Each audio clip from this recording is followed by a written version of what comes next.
Hello, and welcome to the Parent Problems Today podcast. Today, you're joined by myself, Robert Trout, and Mary Zaunbrecher from the Parent Trainers team. And today's episode that we're coming to is a really broad conversation that we'd like to kind of just step into with all the parents that are listening to this, because very often parents start looking for help, start looking for resources, and start looking for problems all in different places. Okay. So we're going to kind of step into this to give a broad view of how parents start seeking help and what they're looking for. Now, some parents would say, well, why are we talking about this? And really, it's a conversation that needs to be had because some parents wait too long. It is the biggest regret that we work with families on is hearing them say, I wish we had found this 3 years ago. I wish we had found you when she was 12. I wish, I wish, I wish. And a part of that is that a lot of parents don't know when and what to pay attention to as they have a kid that's a tween, teen, or young adult. So, Mary, let's start this off. Give me some broad examples from your experience in this world of what parents start to go, something might be wrong. Let's start there and then work our way into this. Yeah, I mean, for most families I work with, it's compounding issues, right? So, one issue at school, okay, get a tutor, right? Issue with friends, okay, we can handle that. But it's when families start to see the compounding issues where they tend to finally say, ooh, we need to do something, right? And it's really interesting to me, the externalizers always get picked out first, right? So those children who tend to take their emotions and wear them outside and put things into action that are noticeable, disruptive to daily life, get in the way of certain things, right? Those are the issues that are a lot easier to say, okay, this is a problem because we're seeing it, right? Where I find parents really saying, I wish we would have done this 5 years ago, 10 years ago, are the kids who are kind of the internalizers who don't display as many outward or aggressive behaviors or disruptive behaviors, but are just kind of like in their own stuff, not very motivated, struggling maybe with thoughts that they're not talking about, maybe on the cusp of like some grade issues along with that. Maybe not socially getting out at all, but none of this is harmful, right? And so Right.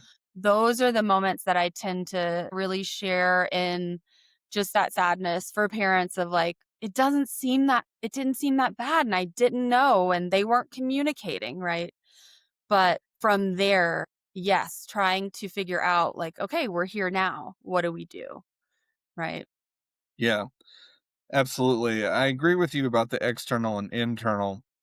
I think the thing that gets missed a lot in the parenting journey with tweens, especially, are the parents that get caught up in the everything's fine enough, Hmm. right? Like too many parents, I'm going to say in retrospect, right? And I need every family to hear that. There's no blame here.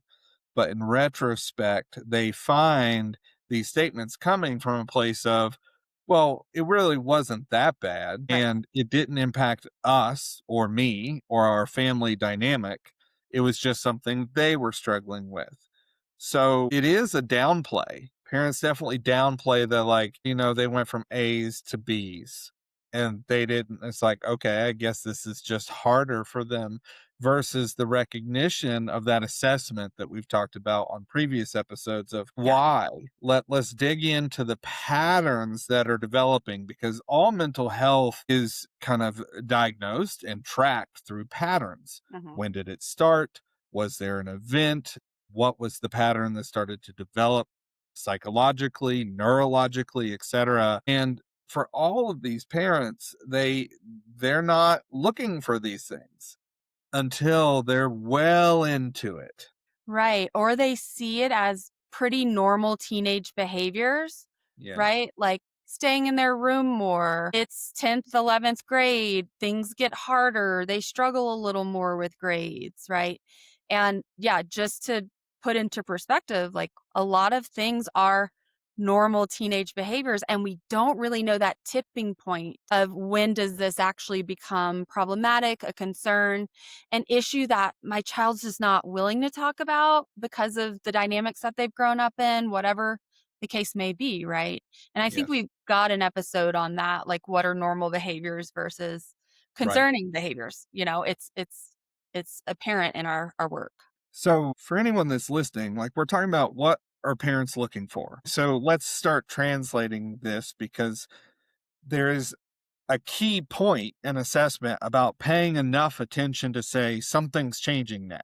Mhm. There's an awareness factor there. And step one is understanding without judgment that most parents, especially ones that end up in work with us or therapy or treatment or etc., they weren't watching for these signs. And there was a lack of preventative work in that. So if we remove all judgment from that and we just recognize it, we start looking at, well, what are parents looking for? And from these behaviors, we move into the, okay, well, they start looking for solutions to the problem when the problem gets big enough. So Right. let's jump into that. What solutions do you find most parents talking about? And I want to be clear to all the parents listening, when I say solutions, that doesn't mean it's a good idea or the right idea. Okay. This is something that happens that people try to problem solve, but they very often problem solve from a limited understanding or capacity of what options might actually be valid for what we're facing. Yeah. So, first thoughts on that. Yeah, I mean, my first jump to is just this idea of, human nature, and when things start to feel outside of our control, our first natural instinct is to try to start exerting control over the issue or that person, right? And so that oftentimes does tend to look like in our culture punishment. Oftentimes it looks like punishment that's not really in line with what's actually going on in terms of like a natural logical consequence for teens. And so that's kind of the first step. And then what I tend to see with that is when parents start pushing, especially on a tween, a teen, a young adult who is trying age appropriately to develop autonomy and independence and learn about themselves, they get pushed back. And Mhm. so then it starts to look like a behavioral issue where then they maybe start to say, "Ooh, therapy," right? "We need some therapy. We need the school counselor involved. We need someone to step in to help manage behaviors." And again, therapy, we all have therapeutic backgrounds. Like therapy is very helpful and useful to a certain point, and with kids who are willing to engage fully, right? Yeah, I just kinda see that kinda natural trajectory with a lot of the families I work with. Yes. So, let's be specific to anyone listening.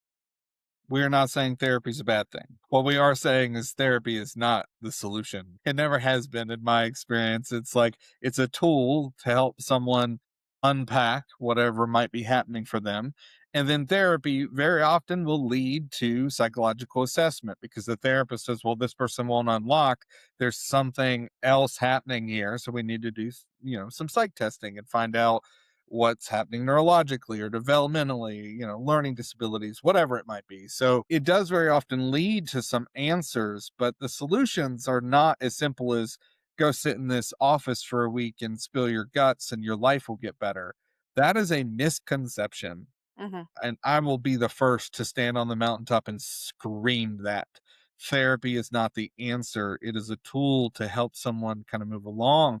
But solutions are very often when families do get to people like us, mhm, where they're looking for actions and behaviors on the parent side to mhm, build boundaries and relationship and to develop a system around supporting whatever is really happening for that kid to get to that place of saying, okay, as a family, we are holding this together, educating, re-educating, and then moving forward so that people become functional adults, both the parents and the kid. as we do this. Mhm. So it's helping the system move forward. So for any parent listening, if you've ever heard me on any podcast or et cetera, I think the statement that's going to always stand out for me is the you can't solve this for them. So the solution is to change the whole container. Mhm. Okay. So if you're out there and you're saying, I want to help them, then you have to turn that back and say, I need to learn to be helpful. I need to learn to be helpful in this. And that's not just psychoeducation, right? So we're looking at that where it's like you can read about autism all you want, but how to actually be and function and set the example and to teach what you have learned from the books to your child and to put that into practice is a completely different matter. I have Yeah. met some very, very knowledgeable parents about ADHD. God, they know everything except how to get their kid to come out of the stagnant pattern that they're in into a new way of being and a new way of functioning Mhm. within the parameters of what they're trying to accomplish in their life. I don't pick a subject. I don't care what it is, right? Autism, ADHD, depression, anxiety, suicidality. I don't care. I don't care what the subject is. If you're a parent out there and you've gone down the rabbit hole of research, then that's an indicator from this topic alone. Like, what are parents looking for? They're looking for solutions. They're also looking for answers. And they're very often looking for something that makes them feel better that this isn't their fault. And that, let me say that again. They're looking for something that makes them feel better, the parent feel better, that this, whatever the events are, is not their fault. Hearing that, I know that hits some people right in the heart. Boom. And what parents are very often really looking for is not that this isn't their fault. They want something to do. They want the action steps in order to become a good mentor, teacher, processor, you fill in the blank, whatever you're trying to become, because you want to be a part of your kid's life and you want to be able to teach them to become functional adults. Mhm. But you have to battle your internal world, your sense of control, like you were saying at the beginning of this. Mhm. There's so much that you as a parent have to turn over and say, okay, I have to let all of this go because those are false realities. When I think I can make this better, I can change this. It's like, no, I can change myself and create the scenario that they can get better and they can learn this and they can become successful. Speaking about the child.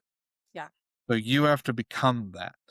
Yeah. So at its root, I think that's where this conversation always has to head is parents are looking for the skills and ability, the techniques to become functional teachers, mentors, and have a relationship with their kid. But you have to go through a lot of stuff, a lot of mistakes and a lot of thought patterns and belief patterns and things and break them one by one until you get to that place of going, this is a we thing. Mhm. This whole process is a we thing. Thoughts on that? Yeah, I mean, everything you're saying really hits home for mostly everyone I've worked with. We want information, we want labels because then we have a set of objectives to then accomplish, right? It's like parents want to step in as everything for their child, and of course, it's out of love. Mhm. It's our emotional attachment to the outcome of anything with a loved one actually is what prevents us from being effective with our loved ones, right? There's really cool stories about this out there. But what I tell most parents is it is admirable and lovely to do all of the research on your child, to collect data, to want to understand it differently. But oftentimes, what this leads to is actually very disconnecting for the relationship. It leads to lectures, it leads to, trying to set boundaries around certain things that aren't going to be effective for your child exactly. It leads to, parents um, seeking out all these resources for their kids that just don't land Mhm. necessarily, right? And so a lot of times what I tell parents is If we were to take all of that and what you know and what you've read and toss it out the window and just start to collect the data by just being quiet more often, being curious more often, and Mhm. listening to your child's experience of the world and his or herself and you and the family system and school and friends and you name it, right? When we start to do that, and when someone like you or I can work with that parent or that family in saying, what are the ways that we show up to create a foundation and environment where this child can show up, feel confident enough in themselves to show up, make mistakes and know they're not going to die because they made a mistake, right? Have successes and feel the weight of that individual achievement and that self esteem and that self efficacy, right? So it's basically like helping parents get out of their own way. And, their own way was created because of love, right? And very well intentioned. But a lot Mhm. of times it's just like, how do we take the conceptual and put it into action in a way that gives you leverage with your child, builds your relationship with your child, and shows them, I trust you. I trust that you can do this. And if not, if you can't do it alone, I'm here to help you. Absolutely. I think let's kind of move this towards kind of closing out this concept of what are parents looking for, because parents, we've talked about the patterns of where it kind of begins, what they're not looking for, and then what they're looking for because of what they missed. Mhm, And then you get into the like, okay, let's start throwing some things at this, but let's actually talk about kind of the end stage, what parents are looking for when they start to figure this puzzle out. Okay, yeah, so this is for any parent listening, this is some of the most basic resources or patterns or strategies even that parents are looking for. And again, you may not have even considered some of this as a possibility. mhm, I would kick this off by starting about the number of times that we have found solution oriented practices for kids. mhm, Okay. And this is where parents are like, he needs to go to therapy and figure this out. It's like, no, no, no, no, back up. We have to dismantle, we have to break that belief. It's like, mhm, it's not about therapy. For a lot of kids, especially the younger ones, what we start seeing is that it's all about relationship. So I would throw out as some of the most basic things that what parents are really looking for is strategic help in relationship with their kids. So this is where you get into forcing your kid, and I don't mean like fighting tooth and nail. I want to be clear about this, but finding something that they have a level of interest in that you need to push them into it even though they're saying I don't want to, but they have a desire to learn something about it. And this is where we see so many kids then start to thrive, because once they get that little push into theater, sports, dance, silks work, acrobatics, like whatever, where there are other kids similar to their age, very often, not always, but more importantly, there are older influences. So mhm, these are older adults that you do not have to agree with on everything. That's not the point. Okay. This is about you getting your kid out in the world so that they're not constantly in your home. Okay, so we're going to start pushing them out, and parents are amazed what starts to happen when they actually put in the work to like, this is going to happen, and I'm going to go through the battle of having you actually do it. But they start to see their kid, get really interested in horseback riding or after school, like, trivia camp or God, so many things that we see that little nudge grow into relationship with other humans that are older than them. And mhm, I say that because sometimes parents are like, oh my God, that college student that they hang out with at Big Brother, Big Sister Club is I don't it's like, no, no, stop, stop, stop.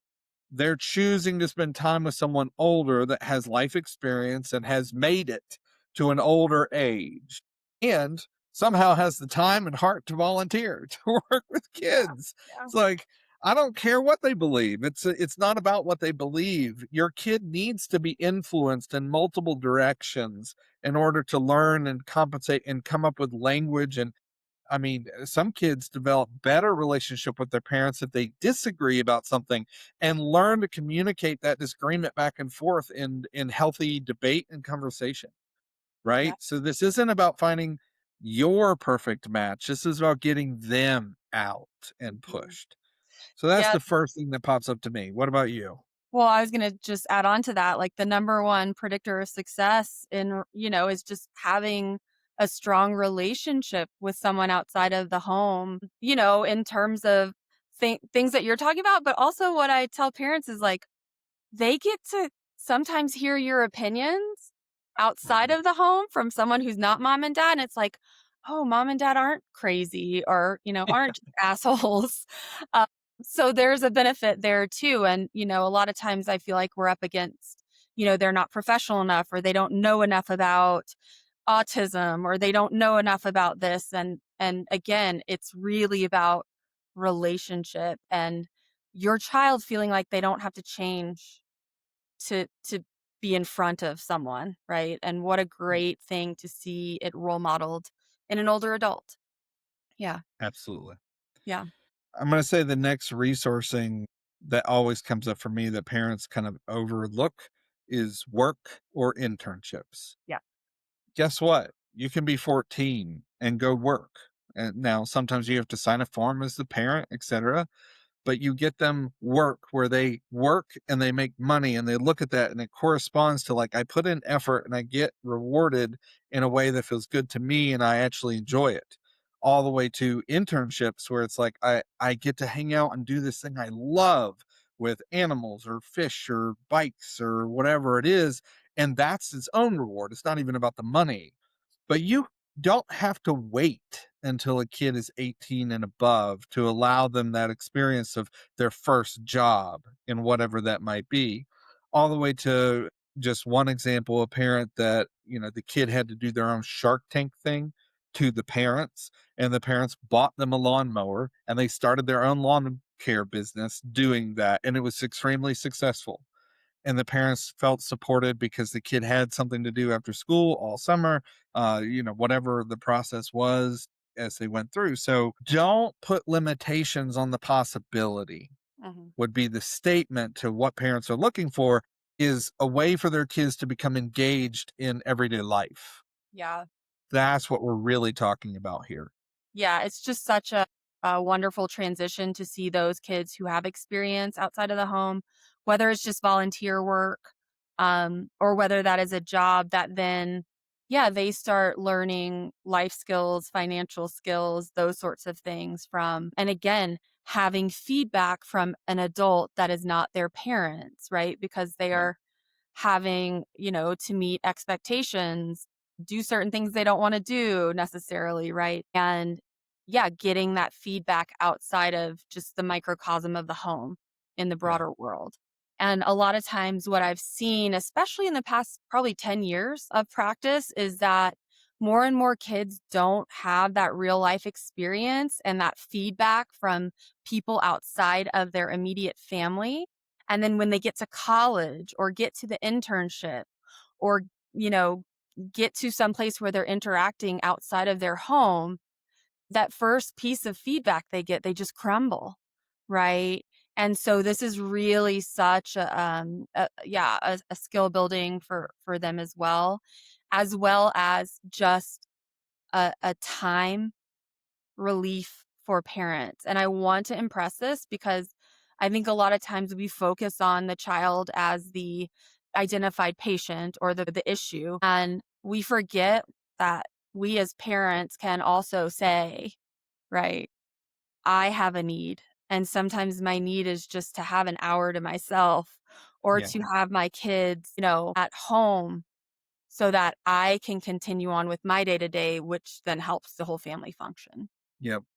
And I think that would be my closing thought to this subject for any parent that's listening is to step more wholly into that and say what parents are looking for is a function within the family system that allows everyone to feel energized, to feel heard and seen, and have a sense of purpose, including you as the parent. You need to take care of yourself. You need to step in and build in processes for your child that allows space for you to be human, not just mom or dad. You have to be human. You have to take care of your human needs. And very often that's building the team that your kid works with so that you're not taking on all of the responsibility of the outcome. That is one of the most detrimental things you can do as a parent, is take it all on and say, I have to make this work. It's not an I, it's a we, Mhm. starting with you and your kid, then you and your kid and possibly partner or grandparents or family, and then all the way to the community itself. You have to build these practices in, and that's where success is going to come from. So I think parents are looking for ways or strategies to make that happen. But again, a lot of parents haven't ever been parents before, or they've never been in a situation that they're in now with this kid. Or they might have had three more that were just figured it all out, but this one is not figuring it out. And you're Yeah. going to have to adapt from what you think worked so well for the first three. But this one's going to need something different. And it's time to change that. Any closing thoughts? Yeah, I think for me, just a lot of parents don't recognize the abundance of resources that are out there, Mhm. and they don't realize what tools and skills and resources can actually make change. And that's where having someone on board who can help them look at those patterns, those predictable behaviors, everyone's needs, the family system's needs, and, really look at what might start to create an environment that's different and relationships that are different within the family, and therefore more thriving of each individual in the family. And it's just the joy that I find in this work so often, right? Is that we kind of put all the puzzle pieces together, and every now and then we gotta shift it around or make some changes, right? But that we have the opportunity to help families do that. Absolutely. And as always, come find us at parenttrainers.com. Come get some training, get some coaching from us, and figure out how to build your plan that's going to work for you and your family system to support your kid and yourself. We look forward to seeing you there.